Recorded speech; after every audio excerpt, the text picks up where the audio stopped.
Kami ang inyong Welfare City Council.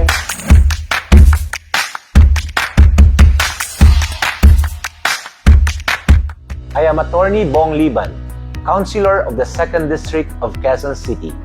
I am the Chairman of the Committee on Civil Service, Appointment and Reorganization. I have been your Councilor for 8 years.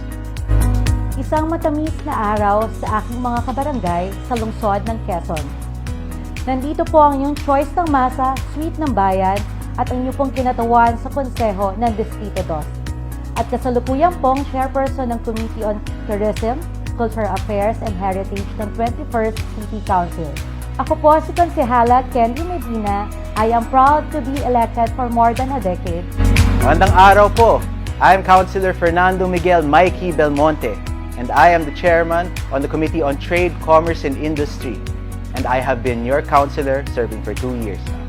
Ako, si Konsehal Toto Medalla, konsehal mula sa ikalawang distrito ng Luzon, Quezon, na italaga bilang tagapamuno ng Committee on Transportation ng 21st City Council. Isang malaking karangalan para sa akin na mabigyan ng pagkakataon na makapagsilbi muli sa aking ikatlong termino. Magandang araw po. Ako po ay si Winnie Castelo ng District 2 Quezon City. Ako po ay Chairman ng Committee on Housing, Subdivision and Real Estate. Ako po ay nasa public service na po ng 26 years. A blessed day to everyone. Yours truly is Councilor Estrella Star Sigal Masina, representing the 2nd District of Quezon City. I am currently the chairperson of the Committee on Micro, Small, and Medium Business and Entrepreneurship Development. This is my 3rd term as City Councilor.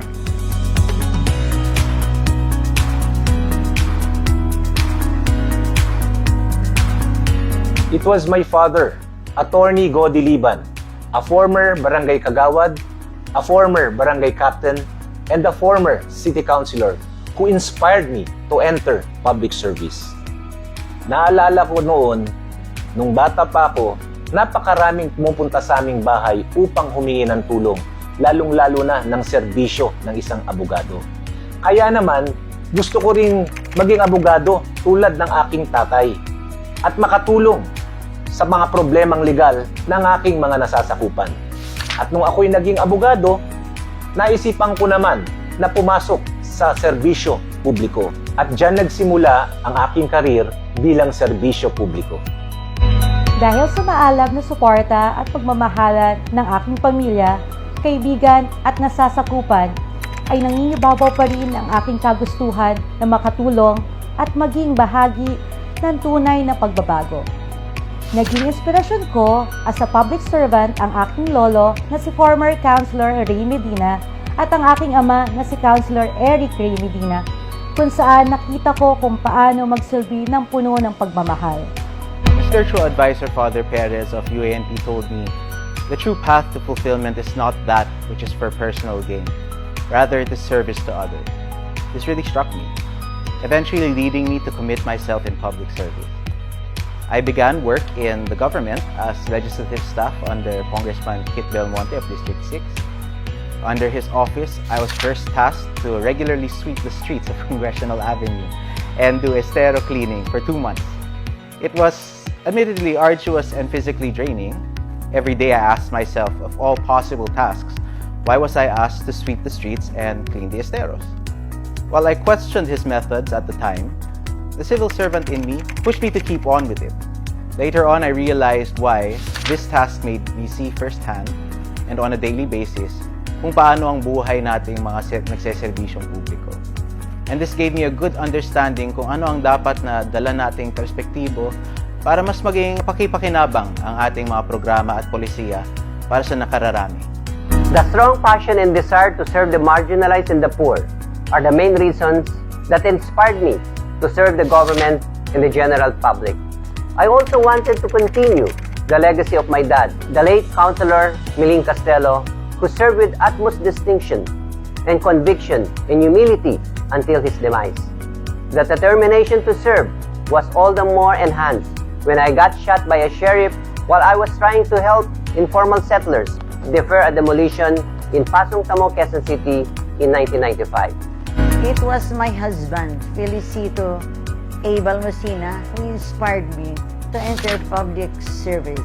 He served as barangay chairman for over 20 years with passion and dedication. For his untiring efforts, he earned the title of Super Cup. He was and has always been true for addressing poverty and unemployment, among others, in his area of jurisdiction.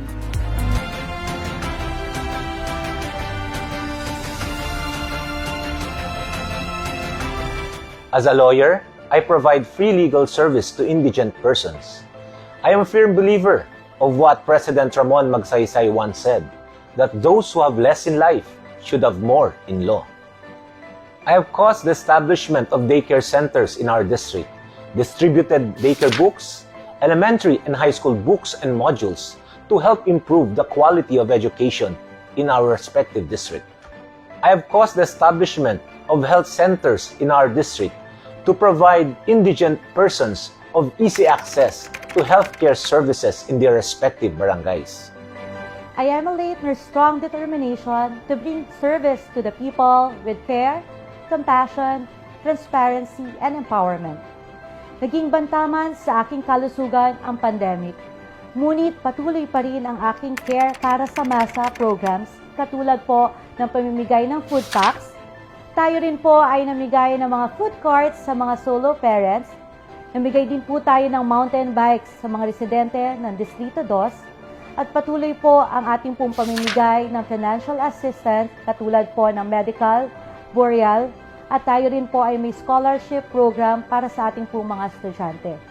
Tayo rin po ay namahagi ng mga face mask, face shield, at tayo rin po ay nagbigay ng mga go bags para sa ating pong mga BPSO, at tayo rin po ay patuloy na namimigay ng mga medisina para sa ating po mga senior citizen na tumutugon sa pangangailangan ng aking po mga nasasakupan upang ipagpatuloy ang new normal with new hope this new year.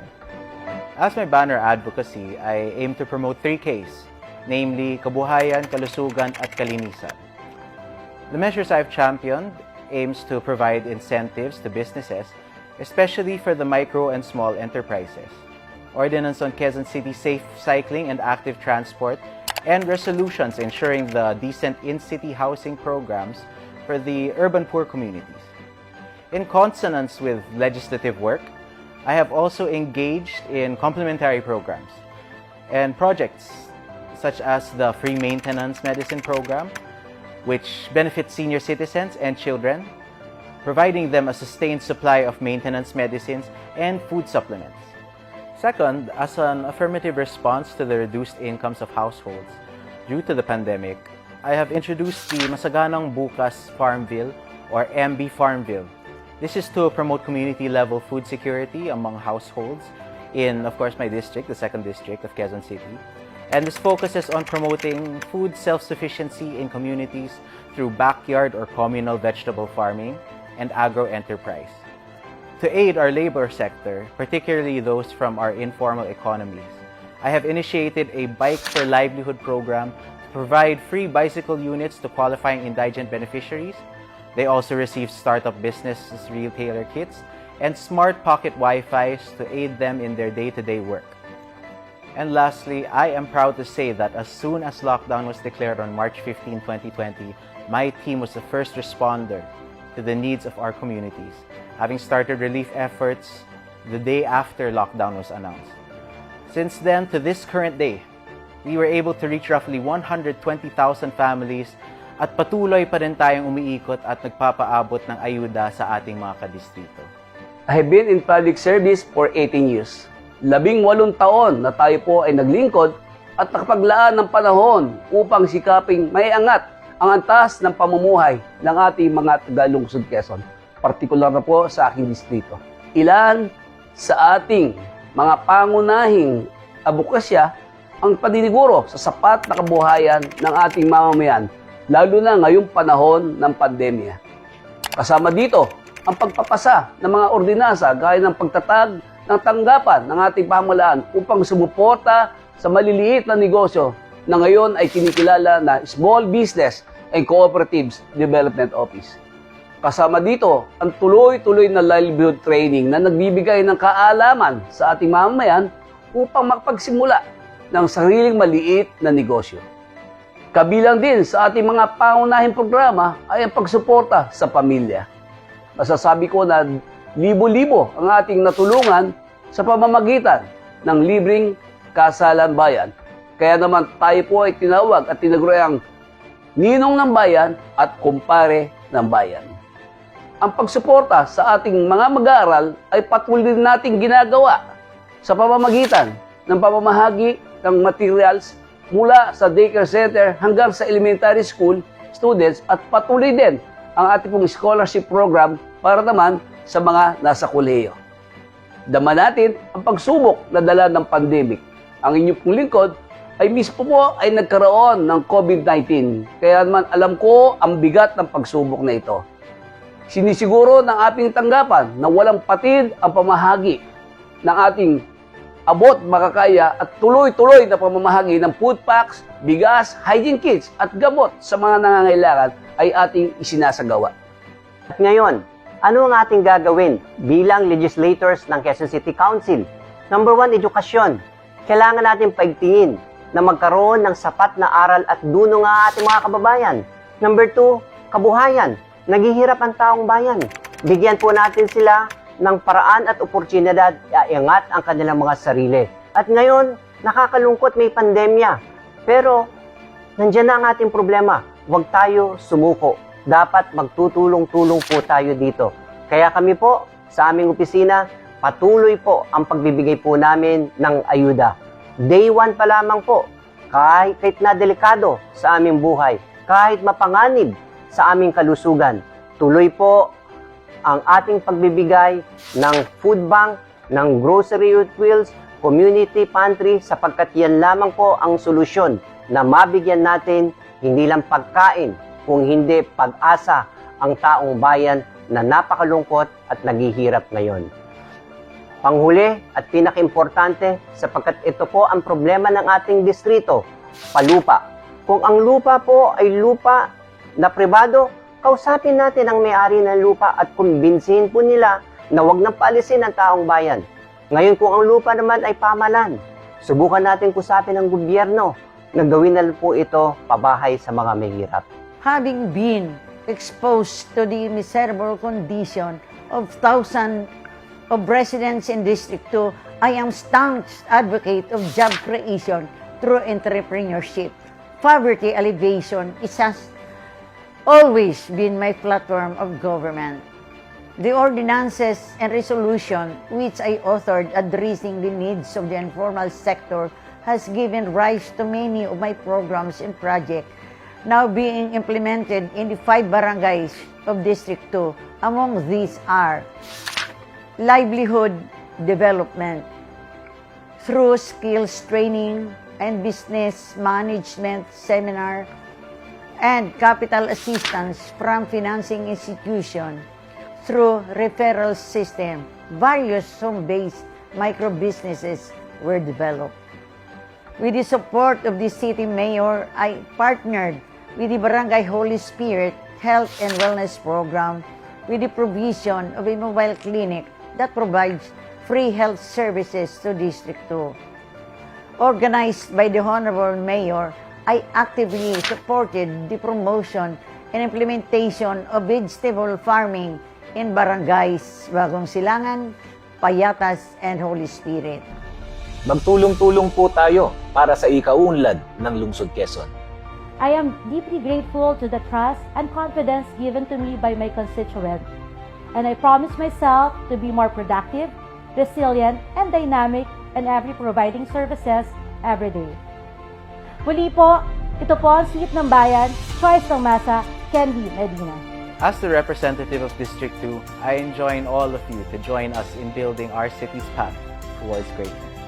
Maraming salamat sa aking mga kadistrito sa buong tiwala na inyong ibinahagi sa inyong lingkod. Muli, ito po ang inyong Konsyal Ramon Toto Medalla, always at your service.